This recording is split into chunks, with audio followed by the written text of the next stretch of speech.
on location with a good friend of mine. This is Dean Cleary. Correct. Dean's helped me film all over the world in all sorts of different locations. Now, Dean's got an interesting little camera here for us to talk about. This is the Canon XA10. Now, when I look at this, it's nice, it's small, it's not that high-end, but you know what? It's not all about the high-end cameras. Dean, tell me all about this little camera. Well, it's basically a camera that I use as my second camera. It's actually got a very good quality picture.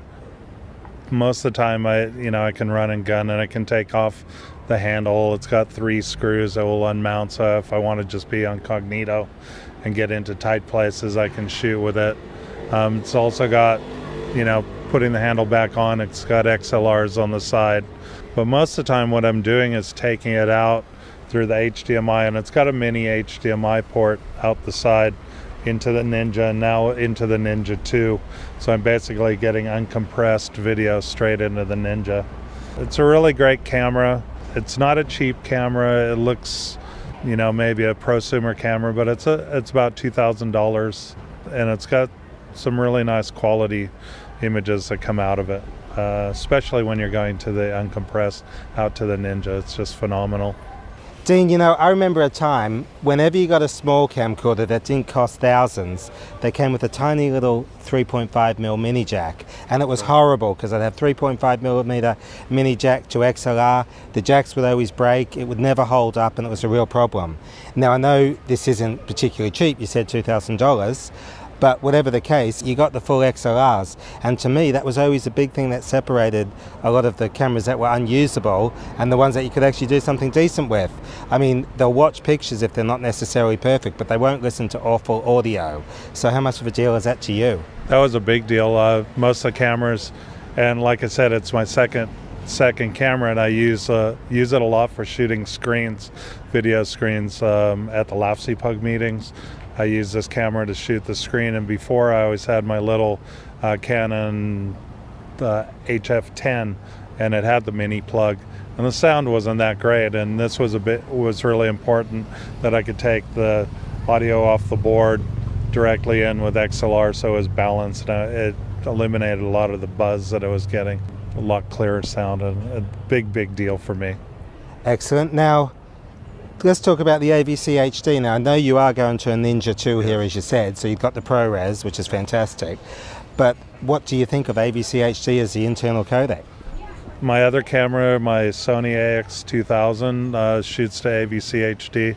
I'm just really comfortable in it. I've used it for probably 3-4 years now.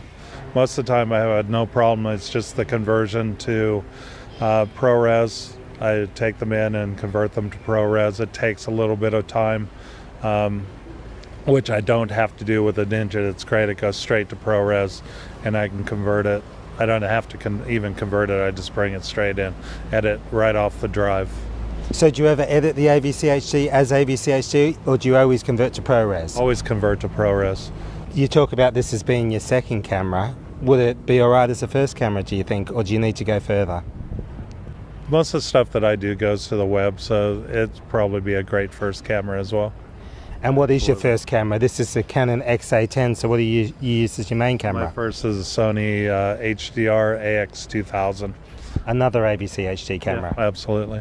Some people out there have this thing about AVC HD that it's not that good, don't touch it. What do you say to that? It works fine. Most of the stuff I'm doing goes to the web, so it's great. And a lot of times I'm shooting 1920 by 1080. I can dumb it down. I've shot stuff, brought it into the ProRes and LT and even put it out, and it looked great.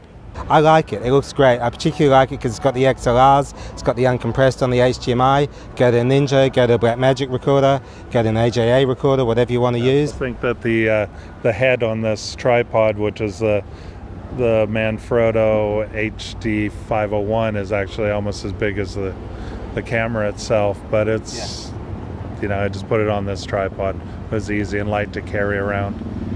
Before we wrap up, anything that you really don't like about the camera?